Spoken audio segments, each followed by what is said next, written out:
Hey, everybody. Welcome to the Random Redshirt podcast. I am Zach, and with me, as always, is Chris. What's up, buddy? Hello, everybody, and hello, my dear friend Zach. As always, it's great to be here with you to talk about all of this cool stuff that we talk about. And hello, anyone in Antarctica that may be joining us. And this this is great. Welcome, Yeah. everyone. Thank you for listening. Yes, thank you very much for listening. We do very much appreciate or watching us if you're on YouTube. We very much appreciate that.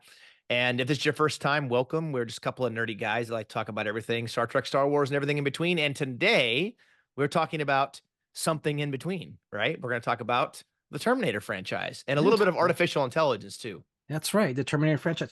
Do you remember Terminator is amongst my top 10 franchises? Like, yeah, Same. I yeah, don't think we have them in the same order. Well, right. I know we don't, but it is also mine. So this is a incredible franchise.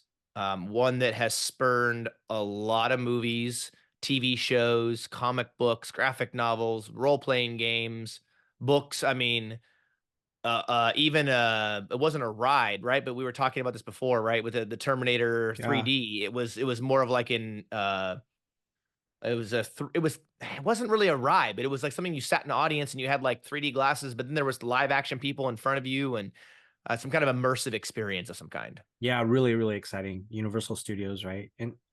And I just, I mean, well, we both love Terminator, and we grew up with it, and Arnold Schwarzenegger is like both of our, he's a hero and a mentor for like both of us. So this is just such a fun franchise to think about, to talk about. Terminator is just like ingrained in us. Yeah, it really is. It's been a huge part of our lives, and we are incredibly excited to dive into this. We look forward to it, and even talking a little bit about artificial intelligence. We talked about that. We actually talked about a whole episode about AI way back when. I think it Uh, was like our fourth or fifth episode we ever did. So if you want to go back and listen to that, feel free to. You can find that anywhere you get your podcast in an audio only format. But we're going to do a little bit of an update here because AI, just since we started this podcast, almost 3 years ago, it's things have come a long ways in 3 years, they especially when it have. comes to AI. So we look forward to talking about that as well. Again, if this is your first time, thank you. Be sure to go to Facebook and Instagram, check us out there, follow us there for more content announcements, celebrity guest announcements. And if you're listening to us, you can find the video version of this on our YouTube channel. Just go search on YouTube, the Random Redshirt Podcast, and you will find us there. And at the time of this recording, our episode with Caitlin Hopkins just came out. So we hope that you get a chance to go over there and watch that or listen to it. It was a blast having her back on with us. She is a wonderful person, and we always love talking to her. Absolutely. She is so wonderful and a pleasure to talk to you and to listen to. Learn I learned so much, and I could just listen to her like all day. So it's just wonderful to hear her. Yeah, it really is. And for those of you who may not know who she is, just go look at the thumbnail on YouTube. She was Kilana the Vorta in the episode called "The Ship" in DS9, and Dala in the episode Live Fast and Prosper on Voyager, amongst a million other things, TV, movies, and theater, as well as a Mhm. teacher. So be sure to go check that out.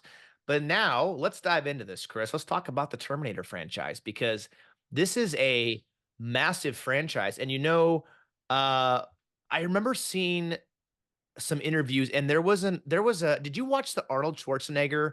Like, I think it was like a 3 or 4 part little docu series that was done. I think it came out on Netflix.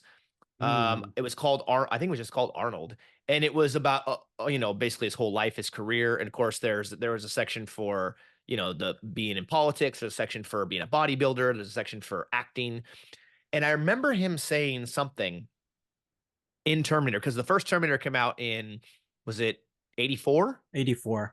Yeah. Yeah, 84, and he mentioned about how James Cameron came to him with this idea, right, about this Terminator movie. And he originally had him reading for Kyle Reese. And originally they were going to have, no joke, OJ Simpson, who has just passed away, to be the Terminator. Hmm. And I guess over dinner or whatever, he thought that the being the Terminator itself, being the bad guy, the villain is actually more exciting and more of a fun role to play.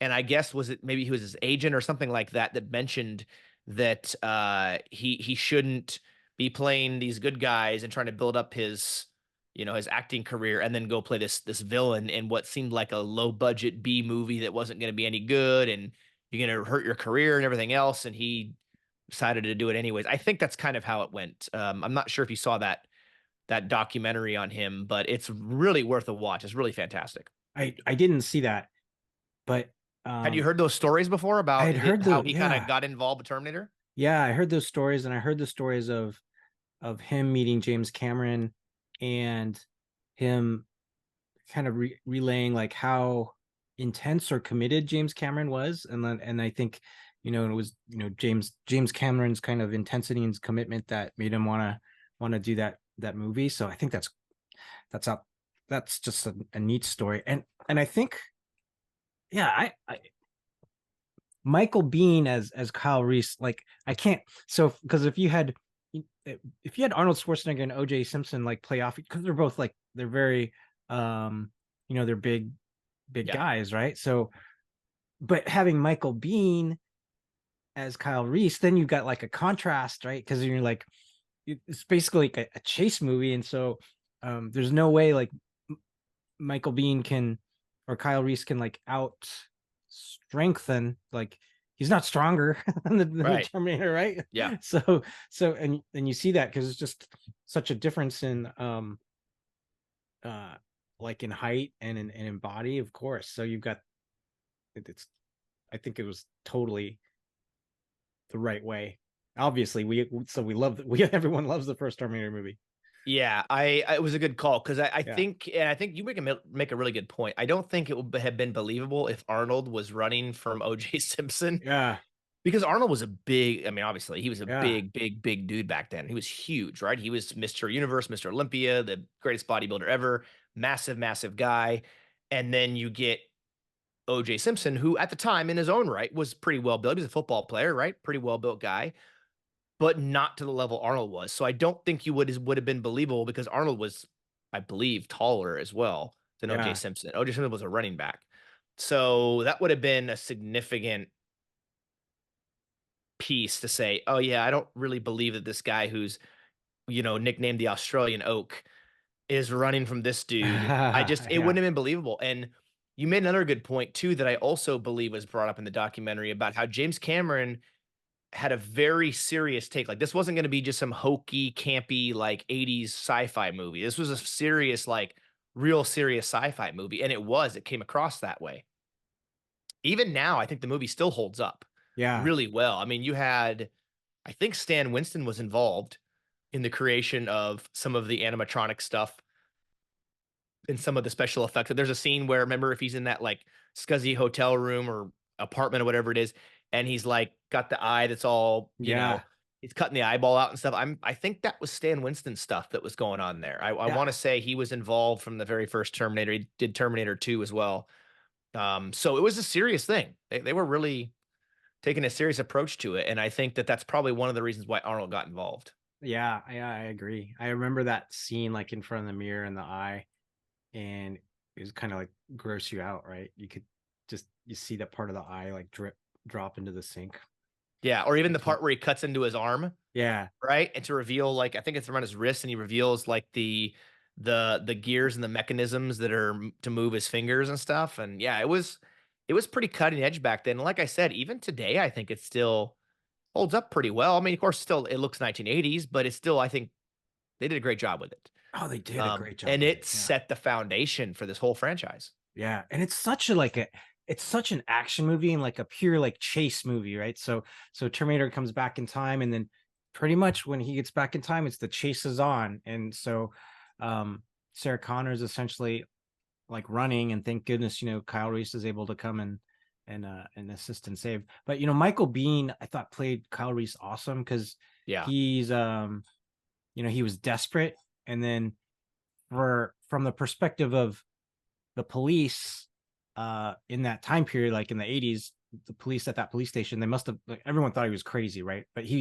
Michael Bean was just playing Kyle like he was so intense. He was so desperate. Like, I'm on this mission. I got to save Sarah because essentially, like, his mission is to save mankind. So Right. he's right. So he's very intense on there. Yeah, I agree, and this is no offense to anybody else who's played Kyle Reese. I thought the guy who I know has passed away, who played Chekhov in the JJ Star Trek Yeah, movies, yeah. also played Kyle Reese in Terminator Salvation with Christian Bale. He did a pretty good job, I thought. Hmm? But to me, Michael Biehn is Kyle Reese, just like Arnold Schwarzenegger is the Terminator and Edward Furlong is John Connor. You know, I Yeah, mean, there's just something about those tones and that were set and the way they played those characters. yeah, yeah. Absolutely, Yeah. absolutely. Big deal. So yeah, 1984, we get the very first Terminator. And I think that movie really made household names out of those actors, right? I mean, I don't remember what Linda Hamilton had done before Terminator. I think she'd done some stuff, but that really put her on the scene in Terminator. Arnold had done, I think he done Conan before Terminator? I think so. I think I there can't was a remember. Conan before or right after. There's a few Conan movies. Yeah, Conan the yeah. Barbarian, Conan the Destroyer. Yeah. But he had done some stuff before this, and of Mhm. course everybody knew him as a bodybuilder. But this was really, to me, this is the role that really cemented him in Hollywood moving forward from '84 on. Was the Terminator, and of course I think if you had to pick a movie that you most remember Arnold Schwarzenegger by, is it going to be anything else but the Terminator? It's gonna be the For the Terminator Terminator. franchise? I mean, Yeah. it's probably not, right? It's going to be those movies. His role as the Terminator is probably going to be the one he's most well known for. And of course we've talked about this before, all the amazing movies he's done. So, Yeah. Yeah. But I think he's really proud of it too. I mean, thus like him always being involved in the major Terminator movies, so yeah, except for Terminator Salvation. But right. but But there was a digital version yeah. of him. Yeah, there Yeah, was a digital version of him. they did use his likeness, which of course he had to approve, I'm sure, to make that digital version of the T800 in the factory Hmm. where no, it wasn't John Connor who runs into it. It was that other guy who's like part machine, part human. Yeah. And he has to kind of battle him and everything. And yeah, but as you're right, every other Terminator movie he's been involved in physically. There was a Terminator show called Terminator: The Sarah Connor Chronicles, which you mentioned you just got done rewatching. Yeah, I've completed it actually. Yeah, This how is was that rewatching it again? I I really liked it. I really liked it. That had Lena Headley um, as Sarah Connor, Thomas Decker as John Connor, and I'm gonna get her name. Summer Summer Glau. Glau. That's right. Yeah, from Firefly and Serenity and a million other things. Yeah. So and I thought it was really really cool. I think they did a good job, and they were really they really tied it, I feel, to the Terminator lore as best that they could. And this came after um this was after Terminator 3, the Sarah Chronicles, um and Yeah, came this up. was Yeah.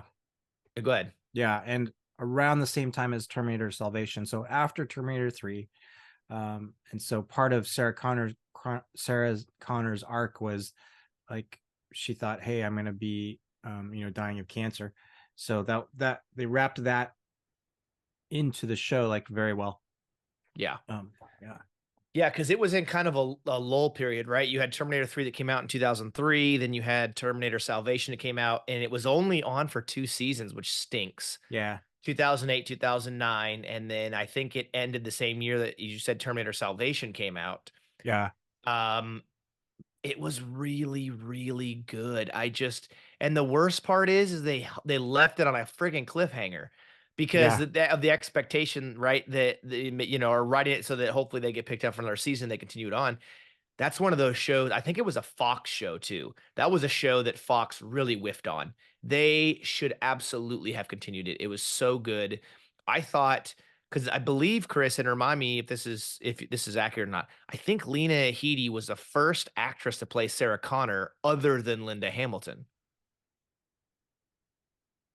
because you Yeah. had because Yeah. you then you had Amelia Clark in Terminator Genesis place Sarah Connor, but Yeah. that wasn't until 2015. Yeah. You're And right. there was no Sarah Connor in Terminator Salvation, Right. as far as I can remember, because it was all in the future, right?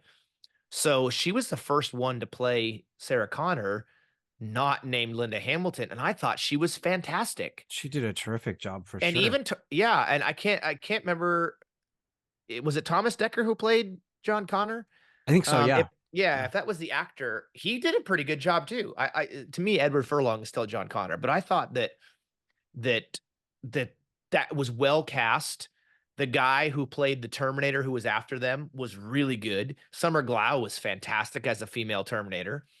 And oh, by the way, you had the first female Terminator in Terminator 3, Rise of the Machines, and they bring another female Terminator back. Yeah. So I thought that was kind of cool, right? They're mixing it up to where it's not just these big, huge, muscular men that if they had female Terminators that were infiltrators, then Yeah. maybe they would have an easier time infiltrating themselves into humans than the big bruising men. Yeah. And certainly in the Sarah Connor Chronicles, Summer's version of the term of her Terminator definitely kind of infiltrated. In fact, John Connor thought she was like a real girl, and so then Yeah, you know then she's like, oh no, by the way, I'm a Terminator. yeah, And, yeah. um, That was such yeah, a good show. I need to find that on DVD again just to have it and watch through it because it really was. They even it had the feel of Terminator too. it did. Not Terminator 2 Judgment Day. Like it also Yeah, had the feel of Terminator, whether it was like some of the music that they used, like the way they shot it. It was just was really, really well done.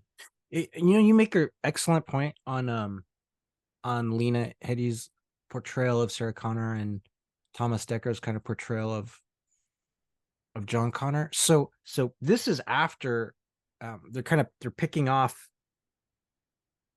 kind of after the events of Terminator 2. Yeah. And so when you think about that, right? So Sarah Connor, now she's like, oh, my son is a leader of the resistance for mankind and gonna save mankind. And then John Connor's like, oh, I guess I'm supposed to like save mankind and lead mankind. And so they play that because you think about that, like, what? This intense like pressure, and then you feel like isolation and you've got that knowledge. And so that's tearing them apart. So Yeah. so they play that really well. Yeah. Well, if you think about it, right, he's losing his childhood Mm-hmm. or his young teenage years because he's got this weight on him. And if you were in that situation, Chris, where somebody came to you and told you were the future hope for humanity, I don't know that you could even wrap your brain around that or fathom that. How would you expect a young kid to fathom that either? I mean, it's just like, how do you put that in your brain and go, oh, yeah, yeah, I am, right? Like, you can't comprehend that, maybe even really believe it to a certain extent. Yeah, you can't. But part of the show, some of the really great things that they did in the show that I felt was, um, John is struggling with this, but he's also observing all of these people that essentially sacrifice themselves for John. And because so he's going, oh, he's kind of now he's got this realization. So I thought that was great. And then for Summer Glau's character, and I can't remember the name of because they play like they pretend like they're brother and sister. Right. Um, but you learn that okay, she's in the future, like he's kind John Connor's kind of distanced himself from all of it, other like real people. Like she's his like closest confidant in the future. Yeah, because Yeah. she's been reprogrammed as well. Yeah. Like Arnold's character was in Terminator 2, right? I think Yeah. that she's captured and reprogrammed, I want to say. And then because she's his closest confidant, he sends her back to protect Yeah. him as he's growing up and hiding from, Skynet. It's a very fascinating show. If you've never seen it before and you're a Terminator fan, you must go watch it. And even if you have seen Terminator, but maybe not a huge fan, go watch it. It's only 2 seasons. Mm-hmm. I don't remember how many their episodes there are. There's less than 30 episodes, I think, total, right? Yeah, Uh, yeah. And like like they, everyone around them, everyone around Sarah and John Connor, like tragedy befalls them because yeah. that's just what happens. Yeah, they leave a trail of death and destruction in their wake, right? Yeah. Now, if I remember correctly, there is, I think, at least one episode where a certain Star Trek actor appears Ooh. in Terminator Sarah Connor Chronicles, and that Oh. is none other than Commander Charles Tucker III, aka Connor Trinneer. Oh, yeah, great He's a memory, man. he's Yeah, a sheriff. yeah, See, this is how warped yeah. my brain is. I Ah, can't remember where I put a bag of potato chips, but I can remember crap like that. It's just it's a sickness. I'm telling you, it's a sickness. But yeah, he plays in an episode, at least yeah. one episode, maybe two. But he's a sheriff in one of the episodes, Hmm? which is So really it is cool. And because I remember this like now that you say it, the episode comes back to me. Um, and Connor did a great job playing him. And I'll say, like, you know, he's really the sheriff's really likable sheriff, and you think he's a good man. He's not a good man. Mm-mm. He's nope, not a good man. So nope. He's not. spoilers for that episode. Yeah. Now I will say with the Terminator Sarah Connor Chronicles, we've talked a lot about it, but it is so good. Where is it streaming, Chris? Because you told me this the other day on the phone. I can't remember where it's streaming. Hulu, streaming Hulu, on okay, Hulu. Yeah, yeah, which I don't have, so I need to go find it on DVD or something so I can watch it again. I had it at one point on DVD. I think I got rid of it. I remember watching it when it first came out. Like I watched it each week as it came out, the new episode yeah, when it would come out. I think 2008, 2009. I think there was DVR back then. So I want to yeah. say if I didn't catch it live, I at least had recorded it. But I remember watching it each episode as it came out, and I was really enthralled by it because remember, if you think about it, Chris, right? I mean, before this show came out, all we had is Terminator 1, 2, and 3. There was nothing else. Yeah. And let's be frank, Terminator 3 is not very good. It's pretty bad, actually. It's pretty rough. Uh, oh, well, there was a female Terminator. Yeah, there was a female Terminator in that played by Hmm. Christina Loken, I think is how you say her Yeah, I last think name. so. Yeah, yeah. Yeah. But yeah, that was kind of rough. Nick Stahl played John Connor. Sorry, Nick. I wasn't a huge fan of that version of John Connor. And not necessarily was his acting. It was just kind of the way they wrote the character. Yeah. It just He, kind of was it just he was like mooching off people and like, going in and taking like pills at a vet's office and everything. And I mean, yeah, I guess technically, if you think about it in Terminator 3, my question was, well, what happened to Sarah Connor? Where is she at? Right? She'd be just like she was in Terminator 2. She'd be so protective over her son now that she got out of the loony bin, the mental institution or whatever it was. Um, but so I get the point of him like, okay, his mother's not around to protect him, so he's trying to stay off the grid, right? So Skynet can't locate him and everything else. But I just didn't like the way they portrayed the character in that movie. I don't know about you. it was such a departure from Terminator 2. Like, because when we saw Terminator 2, it was just it was such a like an event for me, and I'm sure for you, right? It was like Yeah. you saw it and we loved it, became one of our favorite movies like of all time. Saw it multiple times in the theaters. It was just, fantastic. You felt good about the character of the Terminator. You felt good about John Connor, you felt good about Sarah Connor, and there's the end of it as they're traveling in the highway, and they've got that narration like no fate but what we make, right? So Yeah. so then Terminator 3, it's just so hard to follow that. James Cameron was not directing Terminator 3. And then I can understand why they felt maybe they wanted to take John Connor in a different direction, but it was such a different direction, right? You're like, okay, John Connor's going to be this great leader, but then you see Nick Stahl, and it's like, okay, he's really just trying to stay away from humanity and like stay off the grid and have no one find him, and that's kind of Yeah. that's a big part of the movie. So yeah, Well, and then it ends with the bombs falling and Skynet still taking over, even though in Terminator 2 they had stopped it. So there's some disconnect there between those two movies. And that basically they said, "Oh, it's kind of inevitable, so it just happened." And then yeah, we went in this bunker, and okay, cool. It was really, really bizarre. Like he just kind of randomly meets this girl who ends up becoming he's supposed to be his wife in the Wife, future, and yeah. she can't stand him. And then all of a sudden, Oh. through all the action, her father's killed, and then she spoiler, and then Mhm. then all of a sudden she kind of likes him a little bit, but then they have to go to this bunker. The humor in it is super corny.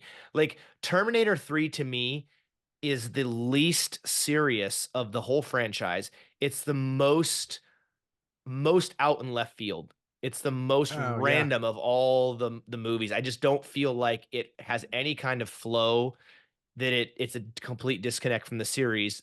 There's some other stuff with Terminator Genesis that I'm not a fan of either, but this one just has a complete disconnect. Yeah. Uh, and they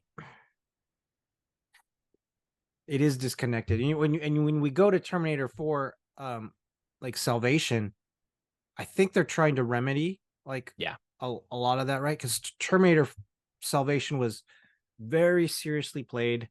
Um, they're trying to survive like after the nuclear war, after Judgment Day, and John Connor, Christian Bale's portrayal of John Connor is super, super serious, spot on. It's like, okay, yeah, this is a guy that's going to try and win the war for us.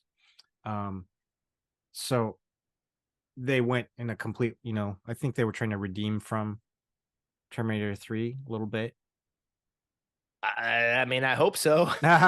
Um, Terminator Salvation was fantastic. I loved that movie. To me, I don't know if I should say this, but I think I like so Terminator 2 to me is the best movie in the franchise, and Hmm. I don't think Yeah. that's much of a debate. I think I like Terminator Salvation better than the first Terminator movie. Oh, Some people wow. might some people might get angry about that, but the first Terminator movie was fantastic, and I'm not saying 100% certain. Like if you had to rank order the Terminator movies, it'd be like Terminator 2 and then either Terminator the first one or Terminator Salvation. I could kind of go back and forth on either one of those. But what I liked a lot about Terminator Salvation was we get a movie all about the future, right? Hmm. Past Judgment Day. You're seeing what it's like versus just little snippets in the movies. You're seeing what it's like to live during that time. John Connor, played by Christian Bale, who's one of my favorite actors of all time. He's just absolutely incredible. Like you mentioned, Chris, he's very believable that this is the guy leading humanity in the struggle against the machines. And so I thought Anton I don't remember his last Yeah. name. The guy who played the young Chekhov, and then Yeah. he also plays Kyle Reese in this, was fantastic. They introduced some different Terminators in this, as far as like different models of Terminators and stuff. They had a whole bunch of new tech. I mean, it introduced a lot to me. Terminator Salvation really expanded the canon quite a bit because of the stuff you got to see that took place in the future. There were some things I didn't like about it, but in general, I thought it was really, really, really good and well played, well acted. Bryce Dallas Howard, Ron Howard's daughter, was the daughter of John Connor in that, so she was really good. But she's the But wife. Was she the wife? His not wife? sorry, not the daughter, the Yeah. wife. Yes, Yeah. sorry, the wife of John Connor in that. She's pregnant with John Connor's child Hmm.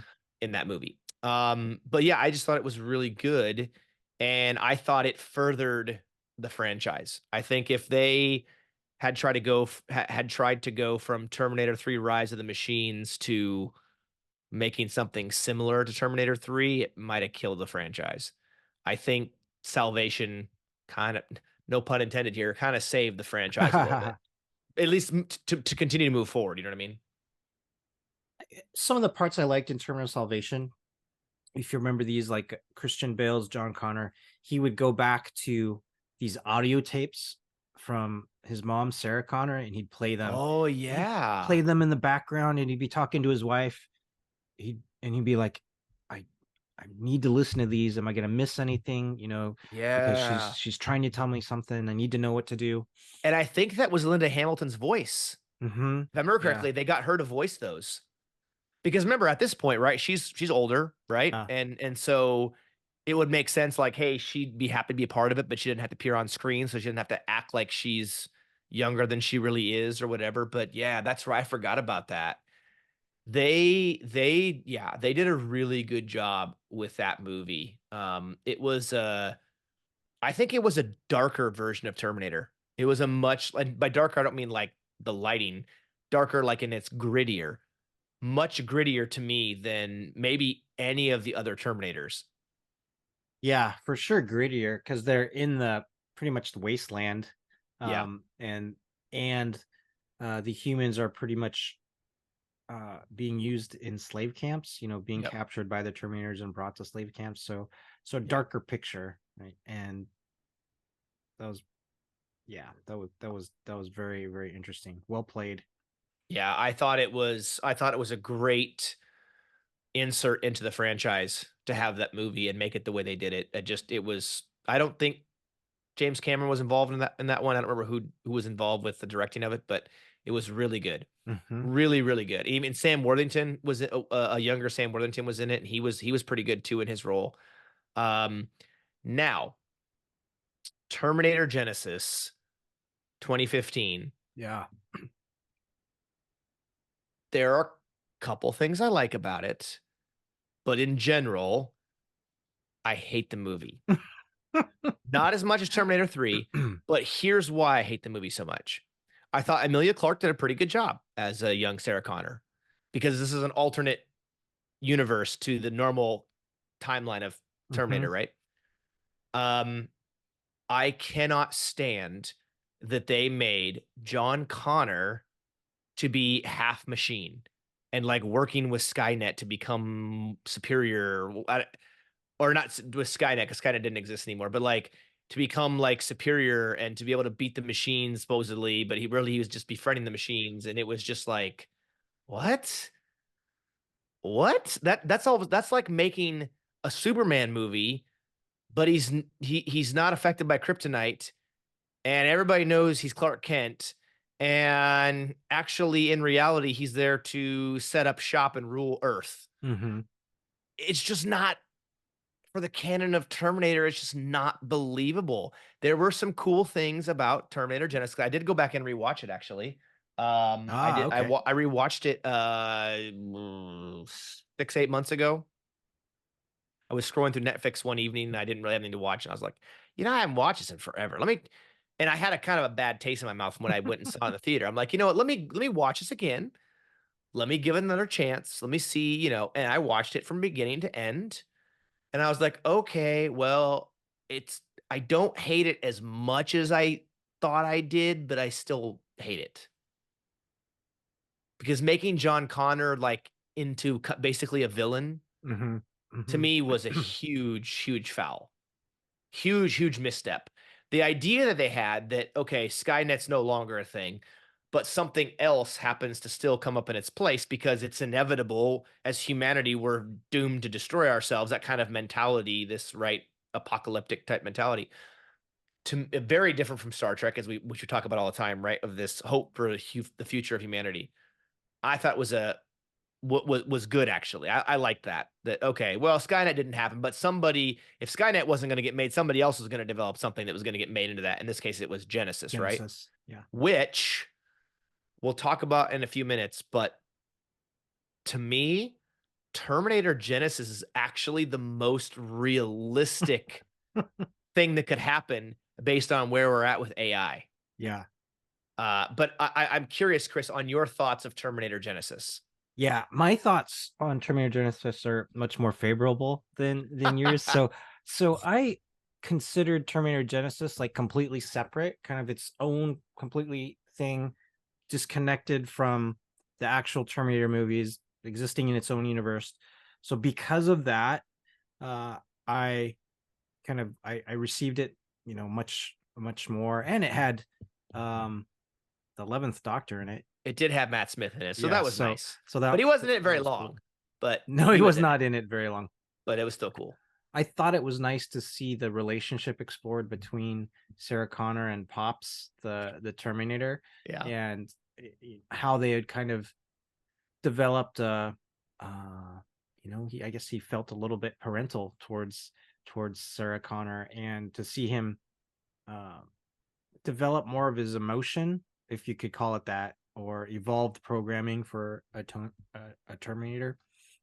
So I I didn't mind it, and I like that they continued the arc of the psychiatrist doctor even more. Oh The yeah. doctor that had been than in all of them, and so this was his in Genesis.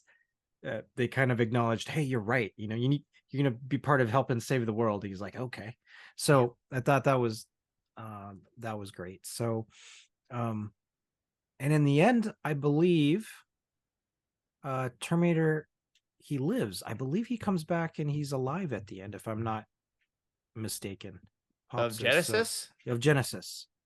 Yeah. Uh I think maybe. yeah, I think he comes back. So Maybe. I was pleased about that because usually he always, you know, if he's Sacrificed himself. yeah, Yeah. he always sacrificed himself. And he did Yeah. sacrifice himself, but I think he's able to come back. He's like reassembled somehow at the end. Yeah, maybe that's what it was. Um I you make a good point, Chris. In the sense that Genesis is kind of like it's a multiverse for the Terminator franchise, right? Mhm. That it's off on its own thing. Even still, I hate that movie. It's I'm sorry, Chris. There are good things no, about it's it. I all did say good. there are good things about it. There are some things I like.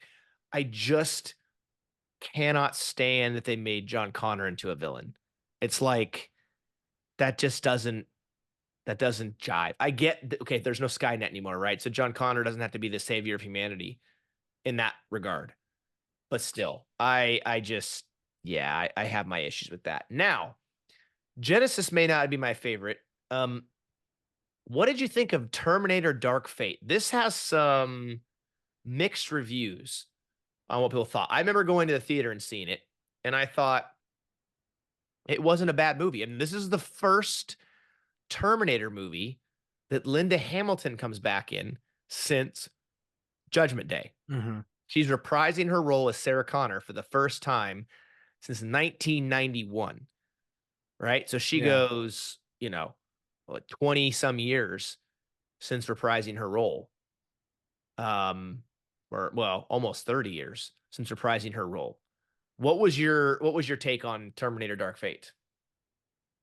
It's been a while, actually, quite a while since I've seen Dark Fate. I think I only saw it once, because my reaction at the end was like, I don't think I can see that again. I remember as I watched it being so impressed by the level of action that was in them in it, the level of the storytelling, how incredible Sarah Connor's introduction in the movie was. I think she had a fantastic introduction in there. And I was really impressed by Arnold Schwarzenegger and his portrayal of the Terminator and everything that goes on and all of the action in it. What really bothered me fundamentally, as much as Terminator Genesis, I think bothered you, was they made a big deal about, okay, we're restarting from Terminator 2. They wanted to pick up Dark Fate and say, hey, Dark Fate's going to pick up from Terminator 2. It's really the sequel to Terminator 2. Yeah, Genesis and Terminator 3 don't exist. Terminator Right. Salvation is kind of a future thing. So yeah. Yeah. But they, they kill John Connor. And I I Yeah. was just like, An animated version or not yeah, a yeah, CGI'd version of Edward Furlong. yeah. And I just thought, why? That Why do you need to because do that? why'd you need to do that? Like the whole point of Terminator and Terminator 2 and everything they had gone through. And, then finally at the end of Terminator 2, John Connor had survived, had made it through, and they opened Terminator Dark Fate, and then they kill off John Connor. And I think that just I that was so hard. I couldn't get past that. Well, okay, so I'm not trying to defend the movie, but Mm-hmm. but sort of in its defense, uh, in Terminator Dark Fate, they stopped Judgment Day, right? So Skynet didn't blow everything up. Mm-hmm. So if they hadn't killed off John Connor in the beginning, there'd be no need for Danny. I think was her name was the girl that they were out to save. Uh, Okay. the female who had been enhanced to help better fight the robots because she almost died, and they put all this tech into her and make her more advanced. That kind of had some jives of Terminator Genesis, and I'm just like, I wasn't Yeah. really a huge fan of that. I just kind of felt like that was lazy. Like, okay, we've done the whole robot goes back to save the person thing. Let's do something kind of different. Yeah, it was kind of different, but I I wasn't as that big of a fan of Dark. I do feel like Terminator Dark Fate came up a little short for me. The action was great. I thought it was well cast. I liked the characters. It was great seeing Linda Hamilton back. She was a badass in that movie. She Hmm. was so good. She was so good. Even if maybe the actual plot of the movie wasn't super great. But the Rev, was it the Rev 9? Is that what it's called? That Terminator that's like a blend of the endoskeleton Hmm. as well as like this almost kind of liquid state. That was really cool. So Yeah. now you're introducing another more enhanced, newer Terminator model, which would make sense with the advancements going on. So I thought it was better than Genesis, but I still felt like it came up short. But I think that's why if they hadn't killed off John Connor, there'd be no need for the Danny character to save. Okay. Okay. So that's that's the only reason I think why that made sense, Yeah. given where they were going to go with the direction of that movie. Again, doesn't necessarily mean it was right or it was that great. It's just that that's to me why I think that they did that. Yeah. Gotcha. Um, but Yeah. it I liked it more than Terminator Genesis, but like I said, I still think it came up short. I still would say though, I think I can speak for both of us in this case, that T2 is the best of the franchise. I mean, I don't really think it's that close. The first Terminator movie was great. Salvation is fantastic, but uh, I'm trying to think. We've talked about this before, not in the podcast, just on the phone, about like if we had to come up with like our top 10 favorite movies or sci-fi movies, not franchises, just like movies or sci-fi movies. Mhm. I would probably argue that the Terminator 2 is probably in our top 10 for both of us, right? Terminator 2 is definitely in our top 10. Very extremely high on mine. Yeah, the anticipation that was coming out, anticipation that was there prior to Terminator 2 coming into the movie theaters was amazing. And that was, there was not social media, Right. but still there was this huge anticipation of Terminator 2. I remember it being in the magazines. Remember um the kind of previews being on cable television, and when you'd go into the theater, people cheering like at those some parts in Terminator 2. And I saw it, like I think I saw it in these, it was multiple times, but I saw it one day and then I went back and saw it again in the theater the next day. um so that was just how amazing it was for something like that to come out. We had not seen something like that. It was like amazing. Yeah. I had to look this up, but the Brad Fidel, I think Yeah, I say his last name. yeah, the Yeah, music. Yeah. did the composition music for Terminator 2. It was so good. That like da da da da da. Yeah. Like it's just so now it's so iconic. The music that was done for that movie and the score. I don't know if he ever won any awards for that musical composition, but it was so incredible. Yeah. Um, and it just that the feel, the way made that movie, the cinematography, the music, the cast, it was just such a perfect combination. And I think if Terminator 2 hadn't been very good, I don't think we would have gotten any more Terminator movies. I think that would have been it. Yeah, I agree. But I Terminator 2 was so good. They have spent how many, what, four more movies after Terminator 2 trying to capture the magic of T2. And unfortunately, they just haven't done that Yeah. because you're just not going to. It's just not going to happen. And wasn't James Cameron, I think this is what it was for James Cameron. That was Terminator 2 was the closure for him. He was like, this is the closing movie for Terminator in James Cameron's vision, right? He was like, this is it.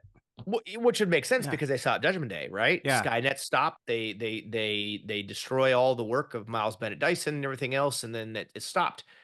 The argument you could say though is that okay, well, his work may have been stopped. He obviously dies, right, in the end of the movie. But the idea, which again we'll get into in a minute with AI, that there would have been enough people in Cyberdyne systems Mhm. to go back and say, we need to now start over and rebuild this work and try to make this happen again because there's buco dollars involved in creating a nano processor that eventually one day, as the Terminator talks about in the movie, where he's talking about all the different events that lead up to Judgment Day with the microprocessors, and you talk about Cyberdyne being awarded military contracts and then planes flying by themselves and perfect operational records and all this stuff. Eventually, I think somebody is going to continue that work. If not Miles Bennett Dyson, somebody's going to. Mhm. And that's where I think Terminator Genesis gets it right. Well, Skynet may not be a thing. That may not have happened, but somebody is going to eventually create this thing, right? I watched when I went on a work trip. I was on the plane and I watched Oppenheimer. Hadn't seen it. Mhm. I don't know if you've seen Oppenheimer. I have not seen it yet. It's really, really, really good. I Hmm. see why it won so many awards. It's fantastic. But in the movie, there's mention about how Oppenheimer, I think it was, says something to the effect of like, hey, if we don't develop the first, nuclear bomb, atom bomb, somebody the Germans are going to, and it's this race to who can develop this first bomb, whether it's a hydrogen bomb or atom bomb, whatever, to eventually end the war. Um, I think in this case, where Terminator Genesis gets it right, is that well, Skynet wasn't a thing, but somebody eventually is going to develop something maybe kind of like AI, which Skynet is AI, right? And then Genesis is developed. Mhm. So I will give Terminator Genesis mad props for that because they went outside the box and said, "Hey, we're Skynet didn't become a thing, but something else did." Because it's just unfortunately the fate of humanity to continually find all of these ways to destroy itself, which is very bleak future. But I don't know that we're all that far off from some of the stuff they talk about in Terminator, are we? Well, it seems like everything in Terminator is coming full life into reality now that was developed, right? So, Dude, um, these people not watch movies? Like, do they not realize, or are they just ignorant and go, well, there's so much money involved that what the hell? I'll give it a shot and hope for the best. You know what I that's mean? right. Like it's Yeah. scary. It's scary. We'll get into that in a minute, but it's really scary. And Terminator has shown us a future, not necessarily the future. I mean, I'm still trying to hold on to that hopeful Star Trek future, Gene Roddenberry's vision, right? But of a potential future that could be affected by human decision or Yeah. human decision being removed from things because something else on the planet is smarter than us, something that Yeah. we recreated. But Chris, getting back to the Terminator franchise not only had the movies, but it did spawn some other stuff too. Yeah. We've got comic books that came out of the Terminator franchise, which is awesome. And I don't know if Dark Horse was the first publisher. I don't think it was. There was another one There first. there Yeah. was one before it Gotcha. that was the first one, but there have been many from my understanding. Yeah, and I think they've been really good. I mean, they were fun to pick up. Like this is the Dark Horse series. They did a four, I believe it was a four issue series from Dark Horse in the 90s that was really fun. So enjoyed those. But they've got more. Like you said, they've got even more comic books that are there now, and they've got even crossovers of Terminator 2. So I think you've got some as well. Yeah, I found these actually at a local con. A bunch of now these are Malibu Comics that made these. There is a I have three of the I don't know if there's more than them. Three of the issues of the Present War Mm, series. I've only read the first one. yeah. This is called Present War. well, it says present war, but then it says Terminator 2 Judgment Day, Cybernetic Dawn 1, 2, and 3. And then there is the Terminator 2 Judgment Day, Nuclear Twilight. Again, part of this future war thing, but Nuclear Twilight 1 and 2 as well. So there's a few different ones, and these are based off the Terminator 2 movies, but Outstanding. there's still a lot of comic books out there. I believe there's also some graphic novels. Yeah. Um, and I was trying to look up some information on this because it's very interesting. The different, the amount of stuff that came out. And I guess from what the website Den of Geek says, it started in 1988 with Now Comics, and Hmm. they had a 17 issue Terminator series, originally written by a number of folks to include Fred Schiller, Tony Caputo, and Jack Herman. And then Ron Fortier, or however you say his last name, took over as the main writer. And what's interesting is, as the date would suggest, this comic book series came out before Terminator 2 was even a movie. Oh, interesting. So, which is cool because the comics would have then been an extension of that Terminator universe, Hmm. only using the first movie as its baseline, Yeah. which is very interesting too. And I guess according to, again, Den of Geeks, the comic book series takes place in 2031. So whether it's considered a sequel or not, I don't know, but apparently the comic book series is very violent, dark, and revealing a body, according to Den of Geek, and I quote, revealing a body count. Revealing in a body count, the tone is completely out of whack at times. It almost feels like Terminator reimagined as a Saturday morning cartoon with a lot of blood. Wow. So take that, Will, for what it is. Yeah. And then it also says in the comics, in that comic series by Now Comics, Skynet itself is a cackling supervillain, while the Terminators, who are usually wearing shades for no real reason, have way too much personality. Quote again, quote, hell, there's no reason for them to even have the fake skin at all, since they don't really do much in terms of trying to fit in with the humans. So it's a very interesting take that Den of Geeks has here, and that's a quote from their website on the thing about just the way that the comic books kind of started out for the franchise Yeah. in the late 80s before we got Terminator 2. Man, that's cool. And there's even, like, I learned this recently from you, beyond the comic books, there's even a role-playing kind of universe out there and role-playing books for the Yeah. Terminator, which I think is really cool. And you and I will kind of explore that as we get our hands on those books. But from what I understand is it tries to keep that 80s vibe in Yeah. in the universe, which is cool. Yeah, and I think the role-playing game is fairly new. I don't know if they've ever done a role-playing game for Terminator before, which if they haven't, that's kind of a shame because it's a Hmm. great universe to do RPG. And if they have, I don't know what the other RPG books or would have been. So if you are watching or listening and send us a message, leave us a comment below if you're watching us on YouTube, or send us an email. Let us know if we're missing something. Yeah. But yeah, it definitely spawned a lot of comic books.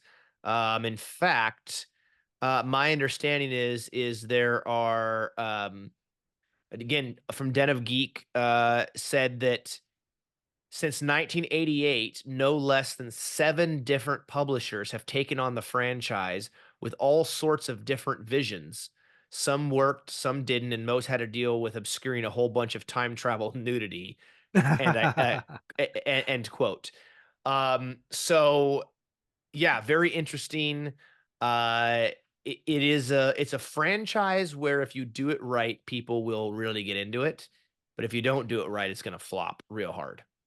Um, so there's definitely pressure there to make things work. But I did read somewhere too. There's like 170 some comics or something like that of Terminator. I don't know how accurate that is, but I saw that. yeah, very Yeah. very very interesting. Lots of comics, lots of books, um, movies. Obviously, the TV series Terminator: Sarah Connor Chronicles. There's a There lot of material out there for this th- franchise. there was. We both saw at Universal Studios the Terminator 3D, I believe it was called. I don't know if Yep. it's still at Universal It's Studios? not. Yeah, Okay. we've been to Universal several times. It's not there, unfortunately.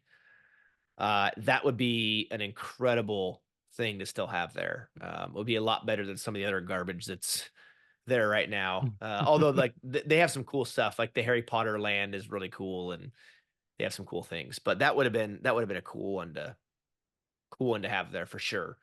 That was a cool like immersive experience. It wasn't quite a I think they didn't they call it like Terminator 3D the ride it wasn't really a Yeah. ride, but it was this thing and they had live action people running across and shooting explosions and then they had the on-screen stuff that was interacting with the live people Hmm. and yeah, that was a really really neat show. Yeah, that was. I'm glad we got to experience it while it was there. I do think James Cameron was involved in that. I think that was maybe one of them. He would have been involved in that. Terminator 2, of course, in the original Terminator. So Yeah. yeah. How interesting. Yeah, and so that then lends the question, Chris, of artificial intelligence because that's pretty much what Skynet is, right? Skynet is becomes self-aware. Hmm.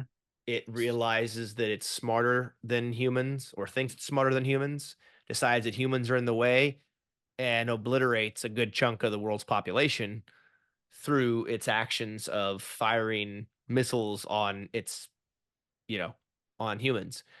And so I was looking at this and I found this article from UC San Diego Hmm. back in Hmm. November of 2023. So not that long ago, just a few months. And they mentioned about AI and how quickly it's moving and the future of AI and how unpredictable it is. And you have artificial intelligence in many forms that we maybe don't even think about. And I was looking at this. So, because I think this is good to note, Chris, and if you can think of some other things that are not on here, please bring them up, obviously. Yeah. But things like Chat GPT, which you've made comments about some stuff for work that's involved with that. Yeah. Facial recognition, self-driving cars. I mean, Teslas have the self-drive mode, although there's still a lot of work to do there, but they're a thing. Virtual assistants such as Alexa and Mhm. Siri. AI is a part of our everyday lives, and we've become, I think, very, I don't want to say numb's not the right word, but we've just become very used to everything.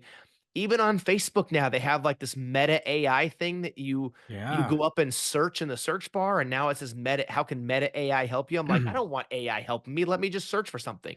Yeah. So yeah, I mean, there's also machine learning algorithms, uh, powerful AI tools used for scientific research, which is scary. It's scary, Chris. I mean, the world of tomorrow is being quickly run by AI, and I can't help but have flashes of things like iRobot, Terminator, all these different movies and shows that are involving AI doing bad things. And I mean, think about how much stuff is out there that when it comes to commerce, how much is all digital, right? It seems like hardly anybody's accepting cash anymore, and Yeah. everything's done digitally. All A- digitally.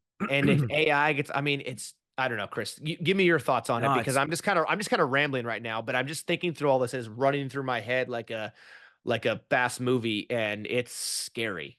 it's becoming so normalized, so ubiquitous, so like everywhere in our everyday lives. Like even so some examples, even on Amazon, we'll see the user reviews and there'll be an AI summary, excuse me, from the user reviews.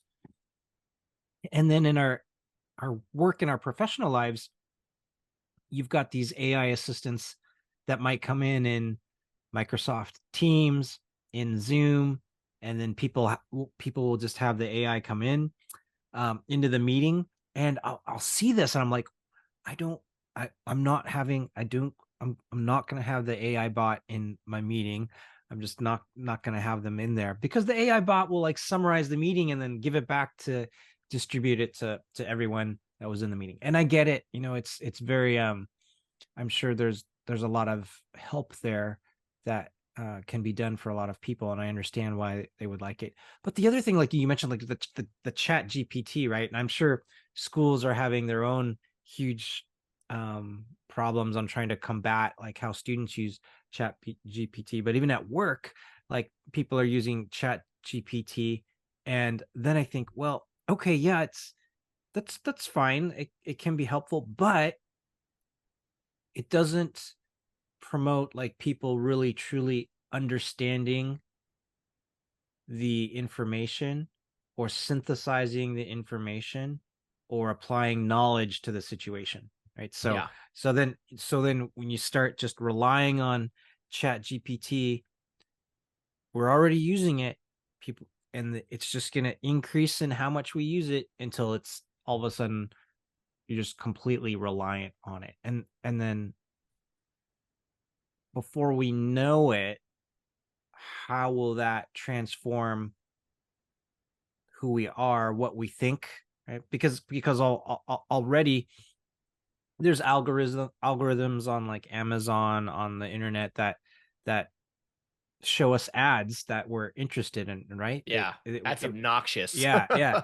Yeah, it wants to know like what we're interested in so it can influence us like in different ways. And you think about uh media tries to influence us, but AI has is its tentacles everywhere. It could be Right. so much more powerful than human controlled media because you know it's got access to like everything about us. Dude, it's scary. I Yeah, mean, so what's to say that Chat GPT isn't like the AI for it isn't, it's learning about what we're yeah, talking about, what we're saying, and like how humans interact and how humans think and like how to mimic humans. And good Lord, it's scary. I was reading that same article I told you about just a minute ago, the UC San Diego website. And there was a quote on here from this Terrence Sejnowski, who's a distinguished professor in the Department of Neurobiology at UC San Diego. hmm, And this quote in here boggles my mind. Like, sorry, Terrence, I don't think you've watched enough movies. He says, and I quote, I would not believe anything that anybody said about predicting the future because I don't think we have a good enough imagination to know where things are headed. Whenever you have a new technology, it plays out in a way you can't imagine. Sorry, Terrence, I know how this plays out. I've seen the end of the movie. This ends with us being obliterated by freaking Skynet. That's how this happens. So that is scary when you have somebody who's clearly a smart, intelligent person say, well, we have no idea what the future holds. Well, we do. Stop. Like, why do we need AI? Why is humans like, is AI being created because we're getting lazy and we need we need a computer program to do something for us, like attend a meeting for us and then give us notes so we don't have to be in it? Like, why? hmm. It goes back to Jurassic Park, right? It goes back to Dr. Ian Malcolm, where he says your scientists were so preoccupied with whether or not they could, they didn't have to think if they should. Well, sorry, Dr. Ian Malcolm, you're right, my friend. You're right. Yeah, Terrence, I'm sorry, man. Like you may be a distinguished professor of neurobiology, but you clearly have not watched Terminator. Clearly. yeah, If he had, he would know what the ending is. The ending's bad. The yeah. AI takes over and blows us all up. This And can't you end. and AI was such a big point of the Sarah Connor Chronicles. They kind of tracked it from, hey, this computer that plays chess, and let's see where that's going to evolve. Uh, but they call it the singularity, right? This the point where AI becomes self-aware, and then like what? There's no going back. Then there's right. Then there's no going back, and there are so many advances in computing and like quantum computing, um, and then when AI is integrated with quantum computing, just our human brains, there's no way for us to keep up with how fast like AI is going to develop because it will progress faster, like on an exponential rate, faster than we can imagine. It's scary. If I can reference Hmm. this thing one more time, this article, it says in here today, and I quote: "Today's large language models, such as Chat GPT, are a typical or a type of neural network. If you Hmm. look under the hood, this Terrence explains, this professor, what you find are simple units that look a lot like neurons in the brain connected together with weights that are variable, much like the synapses between neurons. Neurons have synaptic plasticity, whatever that means, which means that as you learn, you change the weights in your brain. Large language models are trained on data in much the same way. So now we're talking about chat GPT and these AIs learning like a brain does. Does anybody see where I'm going with this? Learning, learning like a human, thinking you're more advanced and smarter than a human, to blowing humanity out of the sky because you are smarter and now they're in your way and you see them as an enemy. This is Terminator. I mean, this is why we're bringing up AI. Hmm. It is scary. Now, that being said, these AIs are a bunch of different AIs. They're not all, I don't think, maybe they are. I don't think they're all connected, right? But what happens if all the AIs get together and go, this humanity thing's kind of lame. We should do something about this. If they're not all connected, that's great, because Skynet was something that came together, right? And then it was given control of a lot of stuff. Yeah. And then it decided when it became self-aware, oh, I'm smarter than these people. And then it had the access to be able to just Yeah. schwack us, schwack humanity. So I guess, Chris, what are your thoughts? Like, with where we're at now, are we too far off from a Terminator type scenario, or where? I mean, I guess it all depends on whether we think AI could turn bad, where it could think and become self-aware to the point where it thinks that humanity is an issue. I don't know. What are your thoughts? Yeah, it's such a great point. I mean, I have heard different things about how far we are from the singularity. Like maybe it's 5, maybe it's 10 years, maybe it's like within a few years. I don't think we're that. I think the singularity will occur in our lives. But it, it- another thing is we if we think about the our planet and then all of the different countries in our planet and just people, and all of the conflict, right? All of the conflict that naturally exists, like between countries and between people. If we've got multiple like countries developing like AI, um, then what is it gonna? How's it gonna take that information about all these country conflicts? What's it gonna do with that? Right? What's it gonna do with that information? And um, if it thinks, like say you have AI self-aware within a particular country, if it thinks another country is a threat, what's it going to do? What's it going to do with that?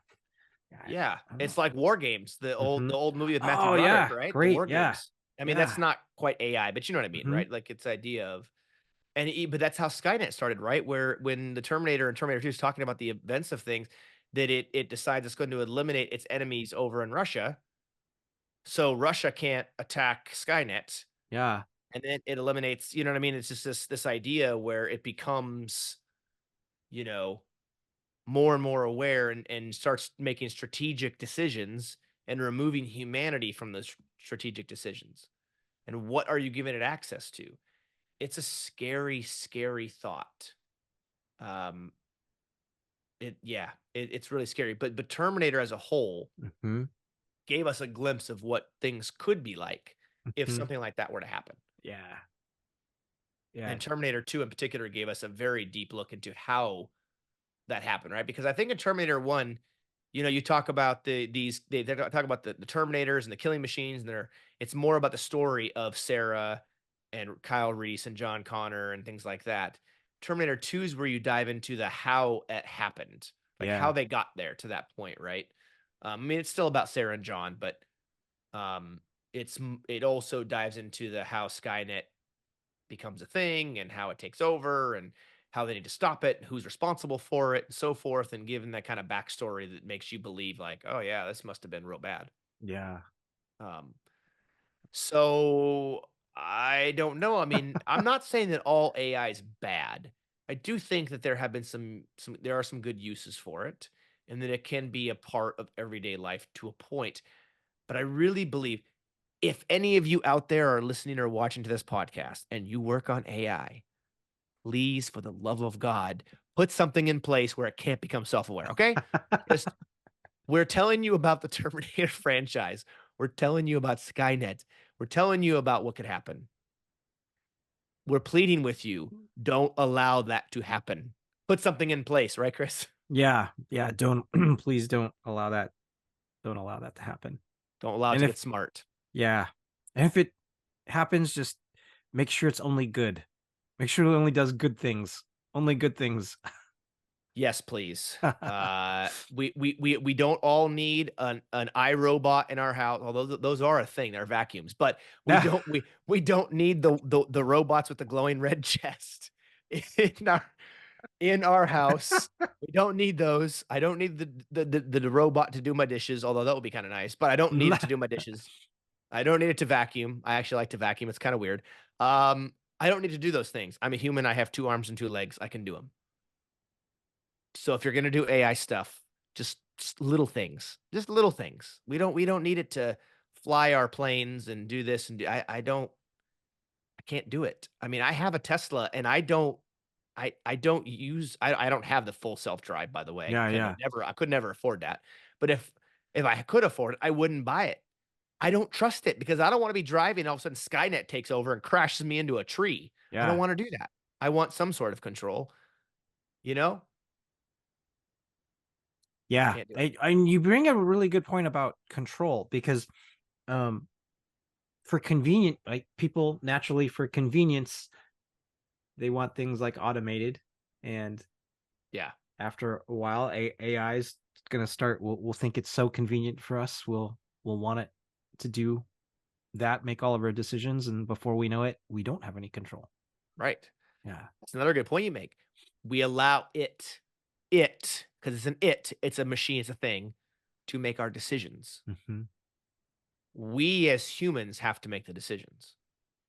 And it is cool to have, the convenient things and the little cool little techie tools and all that kind of stuff. But at the end of the day, there's something to be said about as a human metaphorically and literally getting your fingers in the dirt and Hmm. doing it yourself, and that idea of physical manual labor and work, or doing a thing that maybe this AI would replace it. I don't know. There is. It's about control, and as humanity, we have to remain in control. Otherwise, Terminator is going to happen, or maybe some iteration of it.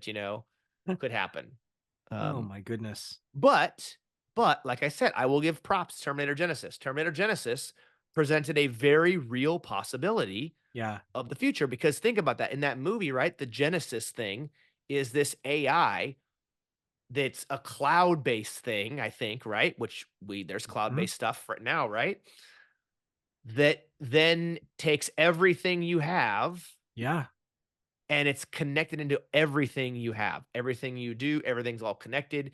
You can literally push your entire life into this Genesis cloud and you can have access to it at all times. It sounds wonderful. If that was a thing that came out now, people will be flocking to go get Yeah. it. Yeah. And that's the scary part. Yeah. Everything in your life is under one thing. I don't know about that. It Yeah. sounds cool. Yeah, that'd be great. I get everything, my pictures, my contacts. Kind of do that a little bit with the Apple iCloud, right? Yeah. We do. All that. But I mean, everything is in this Genesis. And I could see something like that happening. Yeah. Whether it was like, hey, instead of having to carry around a wallet with IDs and credit cards, just put them all in the cloud. Yeah. Yeah, that's a great idea. Somebody hacks it and steals all my stuff. You know what I mean? Yeah. Yeah. Absolutely. And yeah, I don't know. I don't see something like that too far off at the rate like we're going. No, definitely not. It's scary, but okay. Man. So, Terminator franchise. We talked about that. We talked about AI. If those of you who've been listening and watching us from the very beginning, you know that the very first episode that we did was our top 10 favorite sci-fi franchises. Now, Chris, I don't remember off the top of my head, so you'll have to refresh me if you can remember as well. because I don't remember my order. I have to go back and look. Do you remember where Terminator fell within your top 10 favorite sci-fi Yeah, franchises? I think mine went Terminate as far as the top 3, it was Terminator 3 and then Star Trek 2 and then Star Wars 1. I think I had it all the way up there. Oh, really? Yeah. So you had like the top three. Yeah. If just going off of pure memory, I have it written down like at the back of an envelope, like somewhere. I remember when we did that. That's what I do. I'm gonna frame it when I find that envelope. Oh, you I'll should. frame That'd it. be cool. Yeah. Yeah. I don't remember what I put. I guess I could go back and listen to well, I don't really want to listen to it because I sounded horrific, but I can go back and kind of get it. I want to say Terminator was in my top five, I think. I'm pretty sure. Yeah. And maybe it was like number four, number five. Like we had a lot of similarities in our top 10. The order was just a little bit off. I know the order was pretty close though. So I know it was top 10, obviously, and I think it was top five. I know Star Trek and Star Wars was just flipped for us, but Yeah. that's okay. I don't hold that No, that's against you. okay. It's fine. It would be fun if we did um either like a continuation. It wouldn't have to be our top 10, but let's say what's our, top 11 through 20, or Oh gosh. that'd be hard, or top Oh, 11 through 15. that might be even harder than the top 10. It might be harder than the top 10. It might be top, or we revisit I can't talk, revisit we revisit our top 10 and go, hey, is this still our top 10? I think it would be. I think our top 10 would probably stay the same. um just knowing us. But Yeah, I think so. yeah. I think so. I could think of a couple other franchises that would probably be in that 11 through 15, but don't ask me to put them in order because I don't know. I Yeah. That would take some serious mind bending of spoons in order to make that thing work.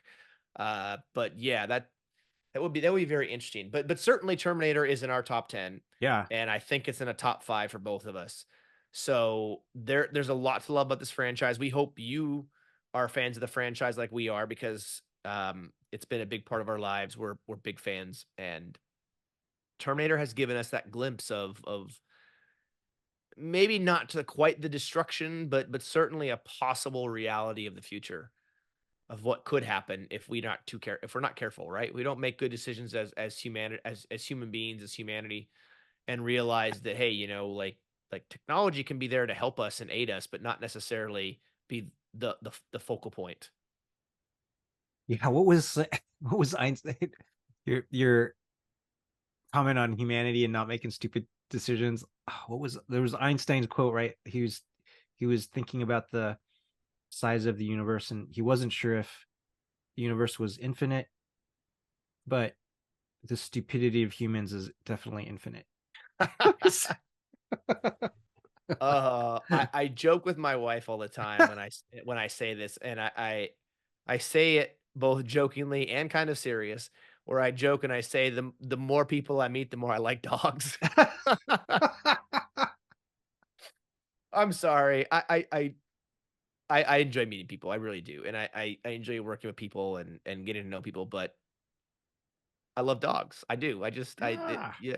I think there is something, and this is a rabbit hole. I'm not really gonna. I don't want to go down, but I feel like we could learn something from dogs. They could teach us a lot of things about love and kindness and forgiveness and all that kind of stuff. But anyways, so with that being said, this has been our look at the Terminator franchise. This is a franchise very near and dear to our hearts. mhm. I don't know if you out there listening or watching are fans of the franchise. If you're not and you've never seen them, go watch them. There's plenty of content to go watch. If you are a fan of the franchise and maybe you haven't watched them in a long time or haven't seen all the movies, we certainly encourage you to go watch them, check them out, let us know what you think. I think I must admit the Terminator franchise certainly peaked in its second movie at Terminator 2, but some of the follow-ons weren't bad. Terminator Salvations was really fantastic, I think, and I think would have been an amazing third movie had that been made instead of Terminator 3. Yeah. To me, Terminator 3 is like the new Star Wars trilogy. It's not really part of canon. Yeah. It's just it's a thing. It was made. It's like the 2016 Ghostbusters with the ladies, and it's not because they're ladies. It's just because the movie was terrible. That thing exists, but it's not part of the Ghostbuster canon. So that's I don't know. I don't know why I feel like I need to explain myself. It's just my thoughts. It's That's all all. good. It's all good. You were totally right about, Terminator 2. Terminator 2 is so, so, so good. That's why people are talking about it still today.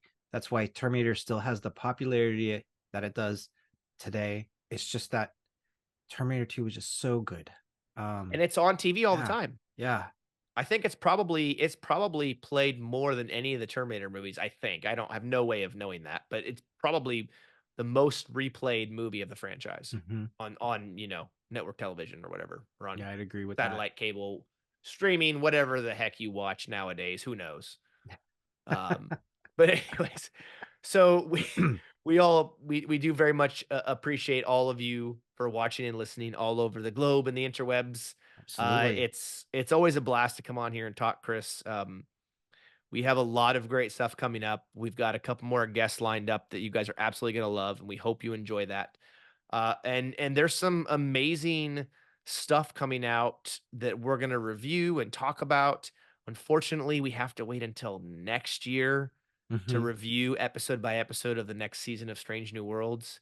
That sucks really bad, but we know it's going to be amazing, and hopefully we'll be able to have Dan Liu back on with us, the director, since we know he directed one of the episodes of season 3. I don't remember which one it was. We have no information about it anyways. But that'll be cool to have him back on and talking about that episode and do some other things. I'm gonna see Tracy Coco this coming weekend at a local con, so that'll Oh, be awesome. wow.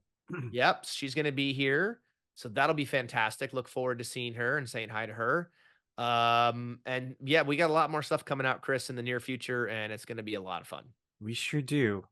We sure do. Like, so as Zach said, if any of you listeners are working on AI, um, just so that Zach and I can continue the podcast, make sure AI doesn't do anything bad, and we're able to continue the podcast infinitely into the future.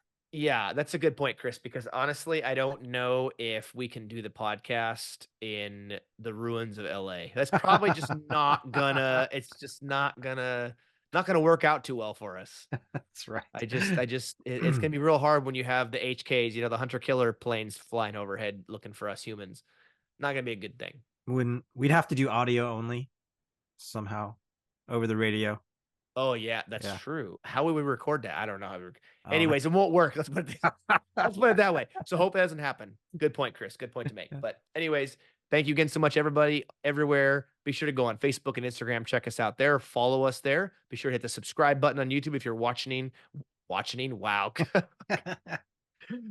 See, I'm usually the one that it gets tongue tied and can't talk, Yeah, Chris. I So the couldn't fact that talk you got today. Yeah. the fact that you got tongue tied was not normal. Normally, it's me over here yammering on and blabbering and not being able to understand a word I say. But anyway, so if you're watching us on YouTube, be sure to hit the subscribe button for the latest episodes and alerts. And we again appreciate you as always, and we'll catch you next time right here on the Random Redshirt Podcast.